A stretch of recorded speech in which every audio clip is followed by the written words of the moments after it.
माझं मस्त आपलं आपलं इथे चपात्या करायचं काम चालू होतं.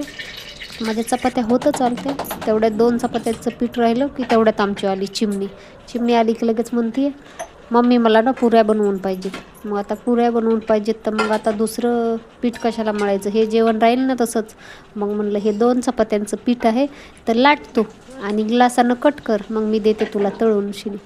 मग तिनं ना मस्त लाटून घेतल्या, कट केल्या आणि मग तव्यावरच टाकलं तेल. आणि थोड्याशाच होत्या म्हणून मग मी बी टाकलं तव्यातच तेल आणि मग मस्त तव्यामध्येच तिला तळून दिल्या. ती म्हणत होती मीच तळते, पण नको बाई म्हणलं तेल पोळून एखादं, मग माझी मीच करून दिलेलं परवडलं म्हणून मग मी तिला दिलं तळून शिनी. आणि नंतर मग आम्ही एका वाटीमध्ये स्वामींनासुद्धा पुरी, डाळ आणि भात, स्वामींना पण नैवेद्य ठेवला.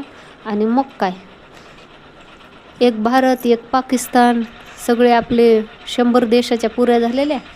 ती मग तेवढे देश आम्ही तळूनच खाल्ले. मग बसली मग आमची अशी चिमणी कुंभकर्णासारखी खायला. तेवढं खाऊन शिनी